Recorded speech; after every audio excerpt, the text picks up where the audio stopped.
Kembali ke doanya Rasulullah. Ketika Rasulullah mendoakan Khalid bin Walid, Allahumma ighfir li Khalid, ya Allah, ampunilah Khalid terhadap semua dosa yang telah dilalui, terhadap semua dosa, semua amalan yang menjadikan dia jauh dari jalanmu. Doa ini Khalid minta, sekalipun Rasulullah sudah mengatakan Islamnya seseorang itu bisa menghapus semua dosanya.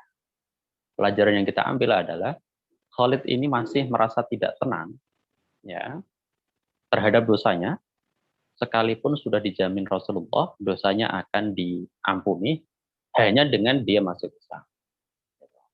Khalid baru menjadi tenang ketika sudah benar-benar didoakan, ya Allah ampuni Khalid. Gitu. Jadi ini yang beda antara kita dengan para sahabat secara umum, gitu ya, bahwa kita ini terlalu, saya mengatakan terlalu berhusnudzon kepada Allah. Kita ini terlalu berhusnudzon kepada Allah. Husnudzon kepada Allah itu wajib. Husnudzon kepada Allah itu wajib. Tapi terlalu berhusnudzon kepada Allah yang menjadikan kita apa namanya? Jadi terlalu santai gitu ya. Ini yang kurang baik gitu. Jadi seakan-akan nggak apa-apa, ntar juga diampuni Allah. Nggak gitu harusnya. Gitu ya. Ada dosa-dosa yang memang harus kita khawatirkan. Ya, dosa-dosa yang memang harus khawatirkan. Kita harus benar-benar mendapatkan jaminan bahwa dosa kita diampuni, baru kita bisa merasa tenang. Ya lagi-lagi ini menjadi perbedaan antara kita dengan para sahabat. Para sahabat itu nggak bisa tenang dengan dosa yang pernah dilakukan. Gitu. Nah kita ini karena berbekal terlalu husnudzon kepada Allah, justru menjadi tenang dengan dosa yang pernah kita lakukan. Gak apa-apa, Allah itu Ghafurur Rahim. Allah itu Rahman sama Rahim, Maha Pengasih, Maha Penyayang, Maha Pengampun.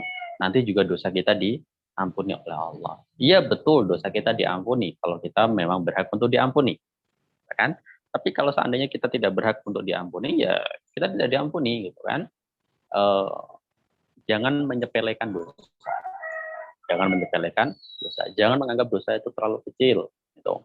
Makanya Rasulullah mengatakan ittaqillaha haitsumakun wa bi sayyi'atal hasanata tamhuha wa khaliqin nas bi khuluqin hasanin. Ini hadis atau sebuah nasihat yang mencakup segala sesuatu sih. Yang pertama kita disuruh untuk bertakwa. Gitu. Disuruh untuk bertakwa, kemudian ketika kita berbuat dosa, bentuk takwanya adalah langsung diperbaiki dengan amal soleh. Gitu. Ini bentuk takwa. Ketika seandainya ada seseorang muslim, dia berbuat dosa, kemudian tidak langsung dibarengi atau disegerai dengan amal soleh, maka takwanya kan tanda tanya. Gitu. Nah, apakah sudah cukup? Enggak. Ternyata Rasulullah mengatakan, waholikin nas bihulukin hasanah. Pergaulilah manusia, bermuamalah dengan akhlak yang baik.